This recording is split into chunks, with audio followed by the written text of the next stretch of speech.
नमस्कार दोस्तों, आज मैं आपके सामने एक चैप्टर लेके आया हूँ जिसका नाम है मनी एंड क्रेडिट। जैसा कि मैंने आपका ऑफलाइन एक बार अच्छे से करीब हमारा 7-8 दिन चला ये चैप्टर, और अब हम ये चैप्टर जो है एक ऑनलाइन फेज में हम आपको रिकैप के रूप में ये देंगे। इस चैप्टर में हम लोग मनी एंड क्रेडिट पढ़ क्यों रहे हैं बेटा।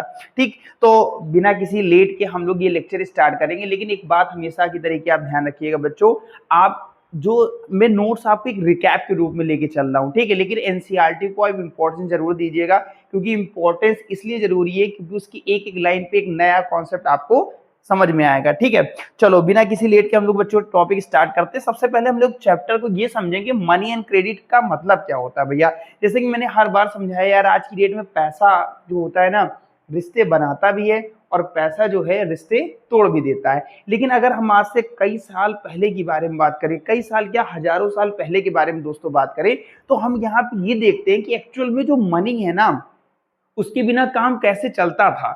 उस समय ना लोग सामान का कैसे आदान प्रदान करते थे, सामान को कैसे खरीदते थे। जो आज की डेट में उधारी शब्द आता है, उधार वाला फेज होता है, ये कैसे होता था। तो यहाँ पे हम लोग समझेंगे बच्चा कि हम लोग मनी का मतलब होता क्या है। तो अगर आप ध्यान से समझोगे, money and credit are essential for the smooth functioning of the economy. किसी भी देश की इकोनॉमी, जैसे इकोनॉमी का मतलब मैंने आपको समझाया था, जहां पे हम लोग एक्टिविटी परफॉर्म करते हैं, प्राइमरी सेक्टर, सेकेंडरी सेक्टर और थर्सरी सेक्टर। तो हम लोग कोई भी एक्टिविटी परफॉर्म करते हैं दोस्तों, वो किस बेस पे करते हैं? पैसे के बेस पे करते हैं। किसके बेस पे करते हैं दोस्तों? पैसे के बेस पे करते हैं। तो आज की डेट में पैसा हमारे लिए बहुत महत्वपूर्ण है, और पैसे की वजह से हम पूरी देश की इकोनॉमी को क्या करते हैं, एक बेहतर तरीके से समझ सकते हैं, ठीक है। तो आपको ये समझ में आ गया मनी का मतलब क्या होता है। किसी भी देश की इकोनॉमी को एक बेहतर तरीके से चलाने के लिए हम किस चीज की जरूरत पड़ती है? पैसे की, यानी कि मनी की। और दोस्तों एक बात बता दें, हर देश में जो पैसा है ना, उसको एक अलग अलग फेज में हम लोग कंसीडर करते हैं। जैसे भारत में आपने देखा होगा रुपए चलता है, यूएसए में आपने देखा है डॉलर चलता है, ठीक है। अलग अलग कंट्रीज में यूरो, यन, युआन, अलग अलग कंट्री में उनकी करेंसी के बेस पे उनका नाम दिया गया है। मेरी बात समझ में आ गया। और ये जो मनी है ना दोस्तों, मनी का मतलब क्या होता है वो तो हम आगे के डिटेल में लेक्चर में समझेंगे। सिर्फ मनी को एक कॉमन टर्म में समझ लेते हैं जो पूरी दुनिया के लिए कॉमन है। यहाँ पे जो शब्द आया मनी, मनी का सीधा सा मतलब दोस्तों ये होता है कि जो पैसा है ना दोस्तों, पैसा, ये पैसा देश की इकोनॉमी को चलाता है कैसे मेरे भाई। मेरी बात समझ में आ गई। तो यहाँ पे चीजों को यही समझना है, ये जो पैसा है आगे चल के किस तरीके इंपॉर्टेंट रोल अदा करेगा, इस पर हम बात करेंगे। तो देखो दोस्तों, मनी क्या करता है? Money act as a medium of exchange. Medium of exchange का मतलब समझते हो दोस्तों, आपने किसी को कोई सामान, जैसे यहाँ पे देखिए ये जो महिला है ये क्या कर रही है, बनाना है, मिल्क है, ये सब इस बंदे को बेच रही है, और ये बंदा बदले में यहाँ पे क्या दे रहा है?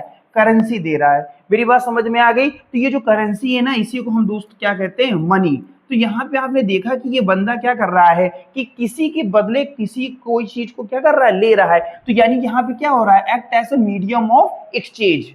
मेरी बात समझ है, ये एक्सचेंज करने भाई, ये जो मटेरियल है ये इसको तभी ये महिला देगी जब इसको ये बदले बंदा क्या कर रहेगा? मनी देगा। मेरी बात समझ। और ये जो मनी इसके पास दोस्त आएगी ना, ये फ्यूचर के लिए इस बंदी इसको क्या कर सकती है? स्टोर कर सकती है। मेरी बात समझ में आ गया। और इसको साथ ही साथ क्या करती है? इसकी वैल्यू होती है। जो भी आपके पास मनी है ना, उसकी वैल्यू है। जैसे आपने सुना होगा अलग अलग फेस में देखते हैं कि जैसे मिल्क के बारे में बात करें तो हमने कहा 20 रुपीज की बोतल है, ठीक है। बनाना के बारे में बात किया, मैंने बोला 50 रुपीज का है ना डजन है। तो यहाँ पे आप देख रहे हो कि जो मीडियम ऑफ एक्सचेंज है और स्टोर ऑफ वैल्यू है, ये किस तरीके काम करता है। मेरी बात समझ आए। तो सिंपल टर्म में आपसे कोई एक लाइन में पूछे व्हाट इज मनी दोस्तों, तो आप बोलोगे money is a medium of exchange. Okay, अब हम लोग आगे थोड़ा सा बढ़ते हैं।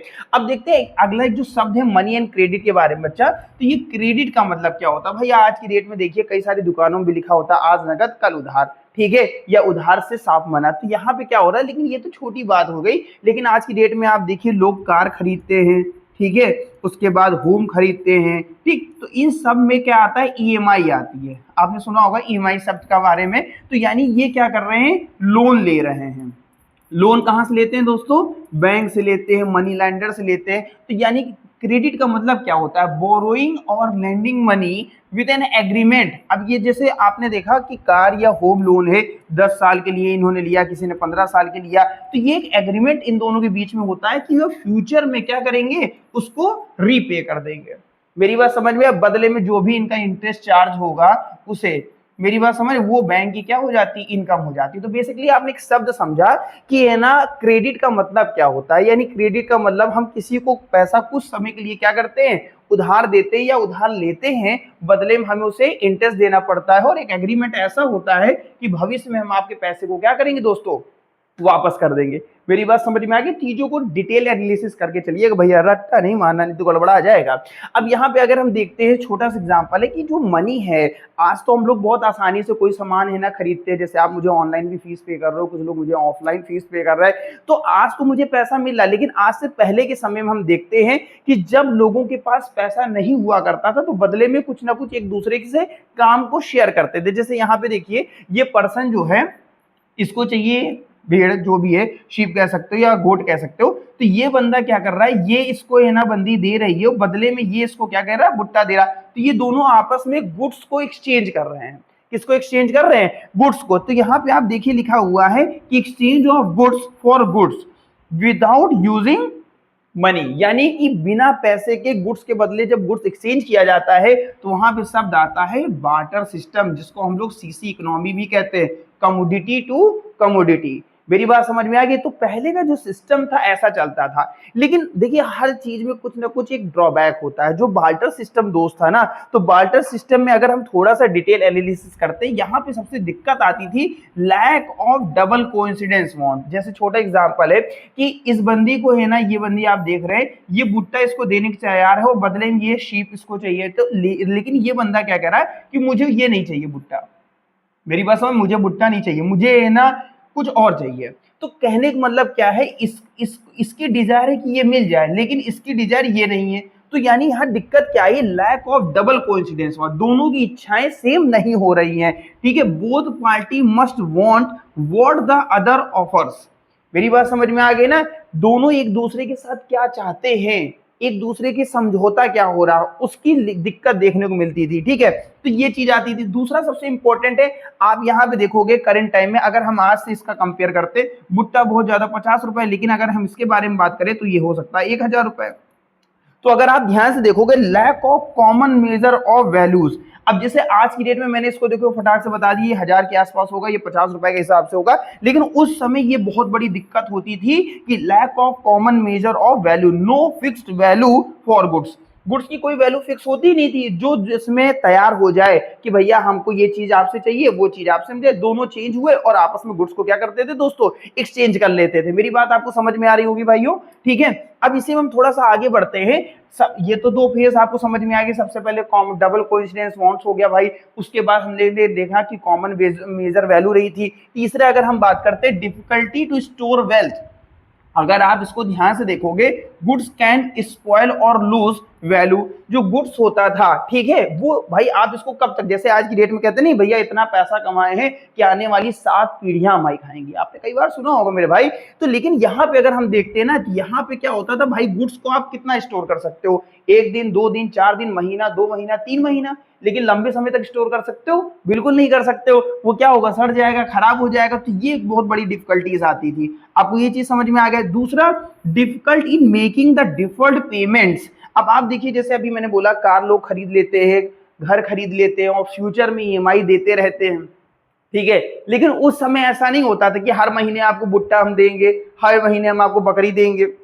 मेरी बात, ऐसा उस समय बिल्कुल भी नहीं होता था। तो यहाँ पे क्या होता था, future payments are not easy in goods. भविष्य में इस चीज का कोई भी गारंटी नहीं होती थी। तो बेसिकली आपने 4 महत्वपूर्ण प्रॉब्लम देख ली कि क्या दिक्कत आती थी। पूछा जाता है डायरेक्टली आपसे पेपर में क्वेश्चन कि what are the difficulties face in barter system. Barter system में क्या क्या दिक्कतें आती थी। तो आपने बेसिकली 4 चीजें आपने डिस्कस कर ली कि बार्टर सिस्टम में क्या क्या दिक्कत आती थी। भैया सबसे पहले मैंने आपको बताया lack of double coincidence wants था। दूसरा मैंने बताया lack of common measure value था। तीसरा आपका आता है डिफिकल्टी टू स्टोर वेल्थ। और चौथा आता है आपका difficulty in making a deferred payment. Deferred का मतलब होता है पार्ट में। ठीक, अब हम लोग आगे बात करते हैं कि एक्चुअल में जो एवोल्यूशन ऑफ मनी है इसका जड़ कहां से आती है, एक्चुअल में मनी का कॉन्सेप्ट आया कहां से, जो कि हम लोगों ने डिस्कस किया। सबसे पहले कमोडिटी ऑफ मनी की बेस में हम बात करते हैं। पहले लोग क्या करते थे, ग्रेन्स हो गया, सॉल्ट हो गया, ठीक है, इन सब के बदले होता था metals use as a money. समय बदला, राजा महाराजाओं का दौर आया, लोगों ने मेटल्स का इस्तेमाल करना शुरू कर दिया। मेरी बात समझ में आ गई? जिसे हम लोग मेटेलिक मनी भी कहते हैं। ठीक, मेटेलिक में जैसे कॉइन्स आ जाते हैं, ठीक है, made of gold, silver, copper. आपने देखा होगा ना, राजा महाराजा इतनी असरफिया दीजिए, सोने की सिक्के दान में दिए जा रहे, तो ये मनी के टर्म में यूज किया जा रहा। तो समय धीरे धीरे बदला। तो एवोल्यूशन का मतलब होता है चेंज, यानी कि किस तरीके परिवर्तन आया। गुड्स आया, गुड्स के बाद यहाँ मेटेलिक करेंसी देखने को मिला। तो समय जैसे जैसे बदल रहा वैसे वैसे यहाँ पे परिवर्तन देखने को मिला। लेकिन आज की डेट में आप कहते हैं ना भैया कि ये ना औकात चेक करनी है तो बैंक बैलेंस देख लेना। बैंक बैलेंस देखने के लिए आपको क्या करना पड़ेगा, या तो आपके पास डेबिट कार्ड हो या तो क्रेडिट कार्ड हो। डेबिट कार्ड से आपके पास पता चल जाता है आपके पास कितना पैसा है, और आप बिना मनी के, मतलब मनी, ये मनी का ही फॉर्म है, बट यहाँ पे ना कैशलेस ट्रांजेक्शन होता है, यानी कैश के फॉर्म में नहीं होता, ऑनलाइन ट्रांजेक्शन होता है। क्योंकि समय धीरे धीरे क्या हो रहा है, बदल रहा है। जैसे हम लोग पढ़ रहे हैं एवोल्यूशन, यानी कि चेंज। पहले है ना ग्रेन्स थे, उसके बाद है ना कॉइन्स आए, फिर नोट्स आई, अब है ना क्या आ रहा है, प्लास्टिक मनी आ रही, जिसमें हम लोग क्रेडिट कार्ड और डेबिट कार्ड का कॉन्सेप्ट पढ़ते हैं। अब ये क्रेडिट कार्ड डेबिट कार्ड में क्या है बच्चा डिफरेंस? देखो, आपके पास बैंक में जो पैसा मौजूद है उसको आप यूज करते हो, उसे कहा जाता है डेबिट, ये आपका खुद का पैसा होता है। लेकिन क्रेडिट ऐस तरीके से बोरो, यानी कि उधार का पैसा होता है, यानी लोन के रूप में होता है, जो आपको एक लिमिट के थ्रू क्या होता है, मिलता है, और इसको कुछ समय बाद क्या करना पड़ता है, रीपे करना पड़ता है। मेरी बात समझ में आ गई ना? तो ये आता है क्रेडिट कार्ड। कॉन्सेप्ट क्लियर हो गया होगा? ठीक है, तो यहाँ पे आपने देखा कि किस तरीके चीजें क्या हो रही, बदलती जा रही। इसके अलावा आपने देखा होगा डिजिटल मनी, आज की डेट यूपीआई करो, फोन पे करो, हाँ गूगल पे करो, फ्लिपकार्ट पे करो, अमेजोन पे करो, जितने इतने पे आगे मेरे भाई। ठीक है, अच्छा आपके लिए एक छोटा सा क्वेश्चन है मेरे भाई, ठीक है, यूपीआई का फुल फॉर्म बताना मुझे कमेंट बॉक्स में। ठीक है, तो इंटरनेट अभी नहीं, ठीक है, इंटरनेट बैंकिंग आ रहा, आप देखिए ऑनलाइन के बेस में है ना, आरटीजीएस का नाम आपने सुना होगा, ठीक है, रियल टाइम ग्रॉस सेटलमेंट। इसके अलावा और भी बहुत सारे मोड आ जाते हैं, ठीक है, मोबाइल वॉलेट्स का नाम सुना होगा, ठीक है। तो डिफरेंट आप देख रहे हो, एवोल्यूशन का मतलब होता है भाई चेंज, किस तरीके मनी के कॉन्सेप्ट में क्या चेंज देखने को मिला। अब इसी में हम थोड़ा सा और आगे बढ़ते हैं कि मॉडर्न फॉर्म्स ऑफ, अगर हम मनी के बारे में बात करें, जो करेंसी है, पेपर नोट्स और क्वाइन, ये इशू कौन करता है मेरे भाई, ये इशू करता है reserve bank of India, RBI.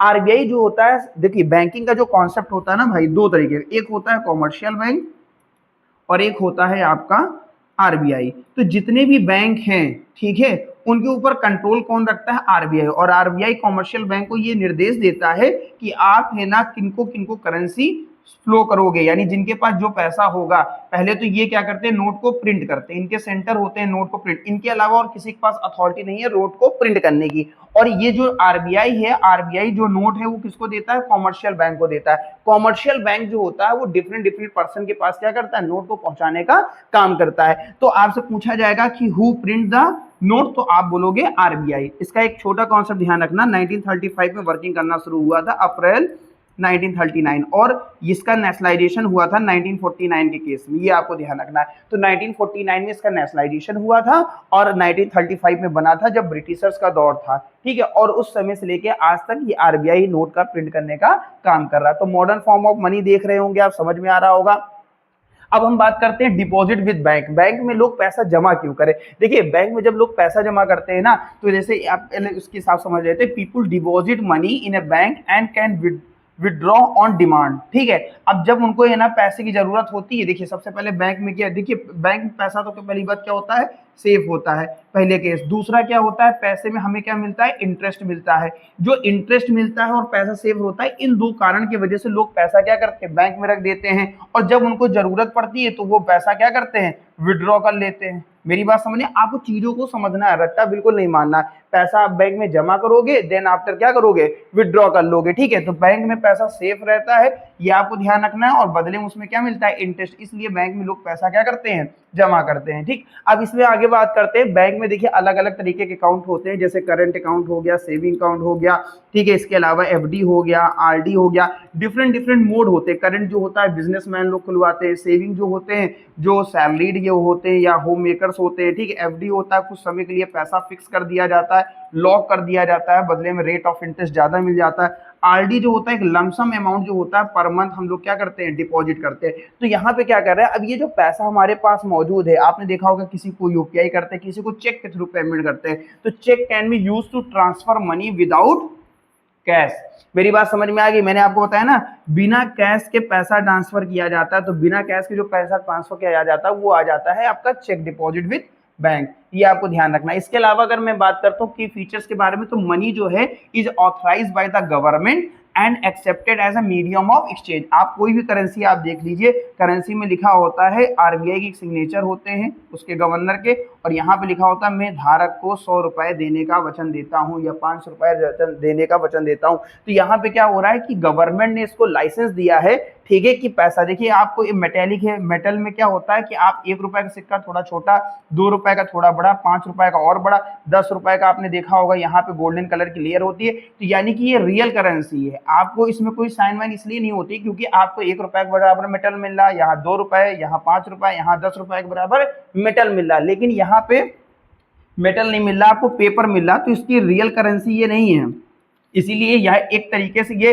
Affidavit है जो इस बात का प्रमाण करता है कि ये नोट को एक्सेप्ट करने के लिए सरकार ने कहा है, और ये फॉर्म को चेंज करता है, यानी कि आप आसानी से गुड सर्विस को क्या कर सकते हो, डिलीवर कर सकते हो। Money is authorised by the government and accepted as a medium of exchange. आई दोस्तों आपको कॉन्सेप्ट समझ में आ रहा होगा। देखिए चीजों को रटना अच्छी बात नहीं है, चीजों को समझना बड़ी बात है। आप जितने अच्छे से चीजों को समझ ले जाएंगे उतने अच्छे से कॉन्सेप्ट क्लियर हो जाएगा।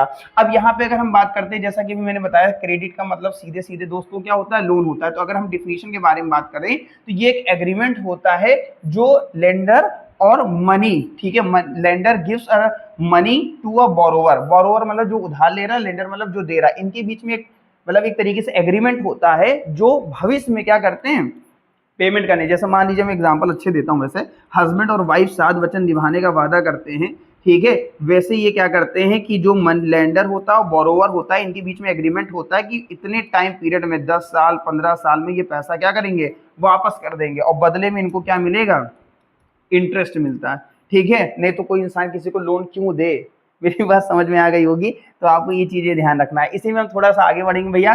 टर्म ऑफ क्रेडिट के बारे में अगर बात करते हैं तो क्रेडिट क्यों दिया जाता है, सबसे पहले इंटरेस्ट रेट उसमें होता है, यानी इंटरेस्ट के बेस पे है ना कंडीशंस होती है, कोई इंसान तुम्हें उधार क्यों दे रहा है, ठीक है। तो सबसे पहले आपको ध्यान रखना है इंटरेस्ट रेट के बारे में। दूसरा कोलेट्रल सिक्योरिटीज, जब आपको कोई भाई जैसे होम लोन आपने लिया तो गाड़ी आपके है ना घर मॉर्टगेज रख दिया गया, आपने कार का लोन लिया तो आपकी कार को मॉर्टगेज रख दिया गया, ठीक है। तो यहाँ पे उसके बाद डॉक्यूमेंटेशन आते, फिर मोड ऑफ रीपेमेंट क्या है, आप मंथली करोगे, क्वार्टरली करोगे, ठीक है, ईयरली करोगे, तो मोड ऑफ पेमेंट्स क्या होता है, पेमेंट करोगे कैसे। तो ये कंडीशंस होती हैं टर्म ऑफ क्रेडिट की दोस्तों, ठीक। अब यहाँ पे आते हैं टाइप्स ऑफ क्रेडिट है क्या। देखो सबसे पहले हम फॉर्मल सेक्टर के बारे में बात करेंगे।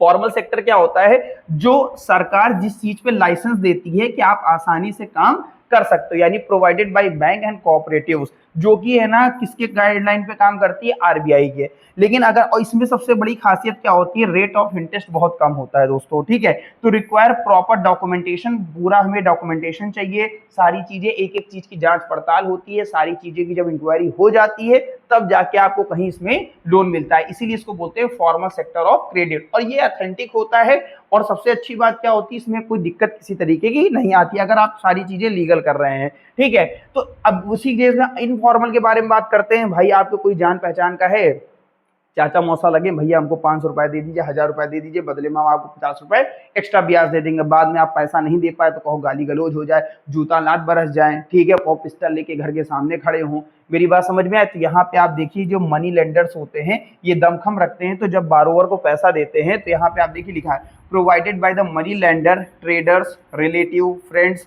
ठीक है, इन सब के होता, इसमें आरबीआई का कोई लेना देना नहीं होता, और बदले में रेट ऑफ इंटरेस्ट बहुत ज्यादा चार्ज करते हो सकता है आपसे 3%, 5% महीने चार्ज कर ले। वहां पे क्या होता है, साल का होता है 7%, 8%, 10%, जो भी कंडीशन है, लेकिन यहाँ वही चीज मंथली देखने को आप मिलती है, ठीक है। तो often no legal protection for the borrower, क्योंकि यहाँ कोई लीगल कार्रवाई नहीं होती, कई बार इनका भी पैसा डूब जाता है। मेरी बात समझ में आ गई ना। तो कहने का मतलब क्या होता है, इसे इनफॉर्मल कहते हैं, जो सरकार के नजर में नहीं होता है। मेरी बात समझ में आ गई होगी आपको, ठीक। अब आते हैं कोलेट्रल। देखिए दोस्तों कोलेट्रल का सीधा सा मतलब क्या होता है, कोलेट्रल का मतलब होता है जब किसी चीजों को गिरवी रख देते मेरे भाई, क्या रख देते, गिरवी। जैसे आपने देखा होगा कि जब किसी को लोन मिलता है तो वो अपनी एसेट, चाहे वो हाउस हो, लैंड हो, व्हीकल्स हो, इन सबको क्या करता है, गिरवी रख देता है, given to the lender as a security for the loan if the borrower fail to repay. अगर वो पैसा देने से मतलब मना करे या पैसा नहीं दे पा रहा है, तो आप उसके जो घर है उसको बेच के अपना पैसा रिकवर कर सकते हो। मेरी बात, उसकी लैंड को बेच के पैसा रिकवर कर लो, उसकी व्हीकल को। तो यहाँ पे क्या होता है, गिरवी रख दिया गया, कोलेट्रल। कोलेट्रल का मतलब है किसी चीज को गिरवी रखना। अगर आप पेमेंट नहीं कर पाते हो तो आपकी जायदाद को बेच के पैसा निकाल लिया जाएगा। मेरी बात समझ में आ गई? आपको चीजें समझना है। अब यहाँ पे मैंने फॉर्मल इनफॉर्मल सेक्टर के बारे में थोड़ा सा डिफरेंसेस क्रिएट किया गया। यहाँ पे बैंक आते हैं, यहाँ पे मनी लेंडर, रिलेटिव ट्रेडर्स आते हैं।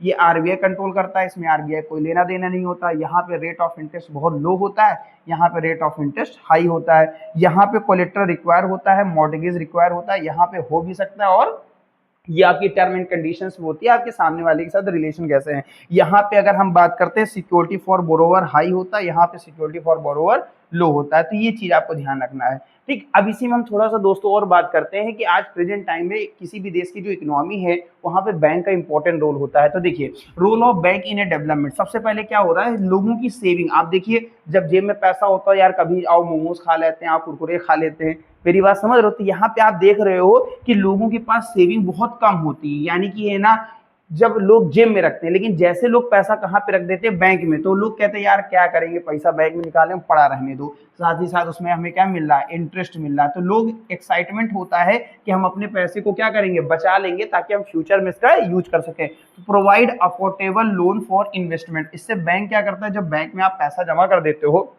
तो वो बैंक जो होता है आपके पैसे को किसी दूसरे बंदे को पैसा दे देता है, ताकि वो क्या कर सके, बिजनेस कर सके।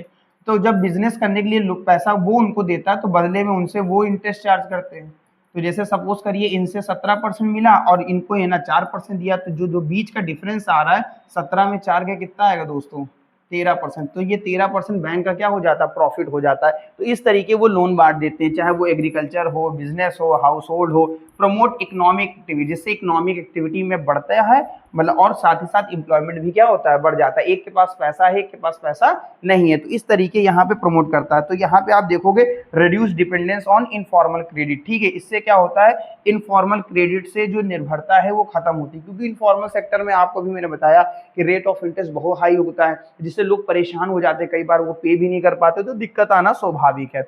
अब इसी में हम आगे थोड़ा सा बात करते हैं दोस्तों कि क्रेडिट एंड पॉवर्टी के बारे में अगर हम बात करते हैं। देखिए, इसके दो इंपॉर्टेंट रोल क्या है। सबसे पहले पॉजिटिव रोल बात करेंगे, फिर नेगेटिव। तो help people meet need and invest in the business and improve the income. लोग जब पैसा है ना बिजनेस में लगाते हैं, तो उससे बिजनेस एक्सपेंड होता है, और जब एक्सपेंड होगा तो उनका प्रॉफिट का मार्जिन भी क्या होगा, एक्सपेंड हो जाएगा। इसी तरीके नेगेटिव इम्पैक्ट क्या होता है, कई बार रेट ऑफ इंटरेस्ट हाई होता है, जिसके वजह से यहाँ पे भी मैंने लिखा है ना, इनफॉर्मल लोन, वो लोन ले लेते हैं और डेब्ट साइकिल में फंसते चले जाते हैं। पता लगा उन्होंने लोन लिया, अब वो इंटरेस्ट नहीं पे कर पाए, तो इन लोन है ना, सपोज करिए 1 लाख का लोन था, ठीक है, और इसमें 10,000 रुपये इंटरेस्ट पड़ा। अब 10,000 रुपये जब इंटरेस्ट पड़ा, इस पर है ना ऐड कर दो, तो अभी तक क्या हुआ, 1 लाख पे लग रहा था इंटरेस्ट, अब 1,10,000 पे इंटरेस्ट लगेगा, फिर उसके बाद 1,20,000 पे। तो इंटरेस्ट के ऊपर जब इंटरेस्ट लगता चला जाएगा, तो वो बेचारे किसमें फंस जाएंगे, एक डेप्थ साइकिल में फंस जाएंगे, और ये इनके लिए फ्यूचर के लिए बहुत ज्यादा क्रिटिकल रोल होगा। तो अभी मेरी बात आपको समझ में आ रही होगी दोस्तों।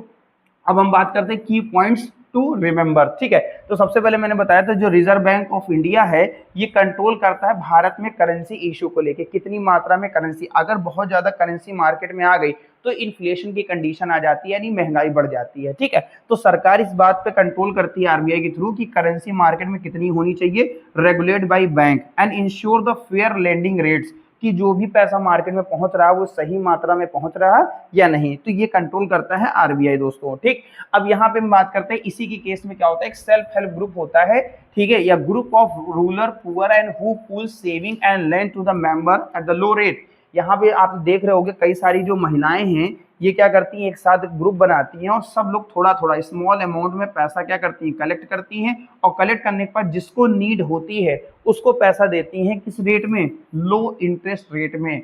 मेरी बात समझ, ऐसे ग्रुप को क्या कहा जाता है, सेल्फ हेल्प ग्रुप कहा जाता है, और ये क्या होते हैं, link to the bank for larger loan. ये कई सारे ना बैंकों से कनेक्टिविटी बना के चलते हैं। ठीक है, इससे जो महिलाएं हैं इनको है ना एक पावर मिलती है कि वो भी अपना स्वयं आत्मनिर्भर बन सके, यानी सेल्फ डिपेंड बन सके। तो ये चीज आपको ध्यान रखना है।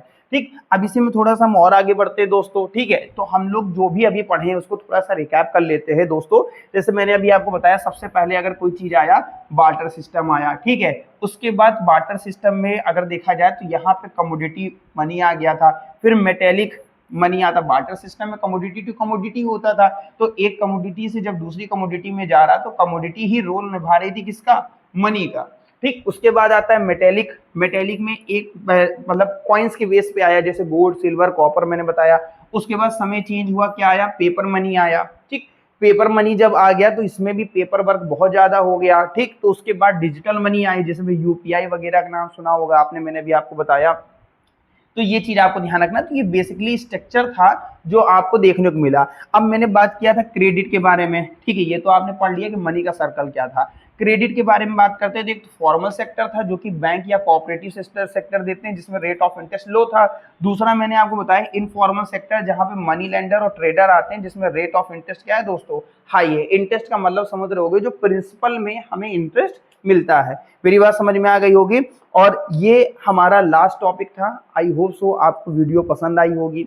वीडियो पसंद आने के बाद दोस्तों लाइक शेयर सब्सक्राइब करिएगा। Thank you so much.